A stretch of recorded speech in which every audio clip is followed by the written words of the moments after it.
প্রিয় দর্শক, আসসালামু আলাইকুম। আপনারা সবাই কেমন আছেন? আশা করছি আপনারা সবাই ভালো আছেন। আজকে আপনাদের সামনে আরও একটি নতুন ভিডিও নিয়ে হাজির হয়েছি। অবশ্যই আপনারা এই ভিডিওটি শেষ পর্যন্ত দেখবেন। বন্ধুরা, আপনারা দেখতে পাচ্ছেন এই ফুলটি কিন্তু সন্ধ্যামালতী ফুল। এটি সন্ধ্যাবেলায় বা রাতের বেলায় ফুটে, সেই জন্য এই ফুলটিকে সন্ধ্যামালতী বলে। এবং এই ফুলটি কিন্তু দেখতে পাচ্ছেন ছোট হলেও অনেক সুন্দর। যখন এই গাছটিতে অনেকগুলো ফুল ফুটবে তখন কিন্তু গাছটি দেখতে আরও অনেক সুন্দর লাগবে। দেখেন এই যে আরও নতুন কলি এসেছে, এই যে নতুন কলি দেখেন, অনেকগুলো ডালেই নতুন কলি এসেছে। তো বন্ধুরা, এই সন্ধ্যামালতী গাছ যে চাষ করা একদম সহজ, সেটা আজকে আপনাদেরকে আমরা বলবো। এই ভিডিওটি যদি আপনারা দেখেন তাহলে সন্ধ্যামালতী গাছ নিয়ে আপনাদের আর কোনো প্রশ্ন থাকবে না।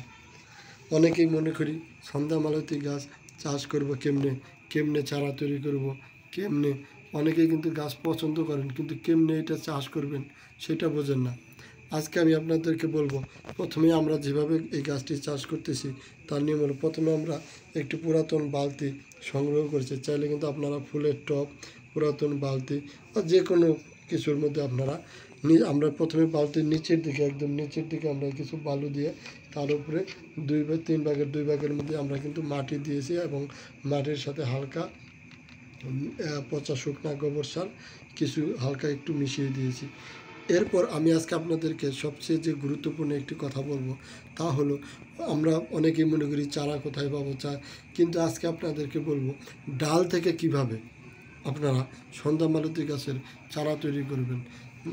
ডাল থেকে চারা তৈরি করার জন্য আপনারা প্রথমে যে কাজটি করবেন, এই যে দেখতে পাচ্ছেন কলি, এই দেখেন এরকম কলি সহ, ফুলের কলি সহ আপনারা দেখবেন যে ডালটিতে অনেকগুলো কলি আছে এবং এরকম ডাল দেখে আমরা কিন্তু এটা ডাল থেকেই কিন্তু আমাদের এই চারাটি তৈরি করেছি।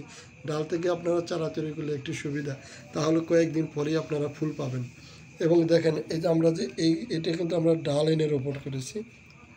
এরকম ডাল নিলেও সেই ডালটি যেন একটু বড় সড়ো হয়ে থাকে এবং ডাল থেকে যেন আরও ছোট ছোট ডাল থাকে, সেরকম একটি এরকম পাতা এবং কলি সহ একটি ডাল নিয়ে যদি আপনারা রোপণ করেন তাহলেও কিন্তু সন্ধ্যামালতী গাছ হবে।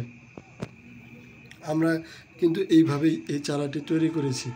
তো চাইলে আপনারাও এই পদ্ধতি অনুসরণ করে আপনাদের ঘরের সামনে, বাসার ছাদের টবের মধ্যে, যে কোনো জায়গায় খুব সহজেই এই ধরনের এই সন্ধ্যামালতী ফুল গাছ আপনারা চাষ করতে পারবেন এবং সুন্দর এই ফুলটি দিয়ে আপনাদের বাড়ি বা ঘরকে সৌন্দর্য বাড়িয়ে তুলতে পারবেন।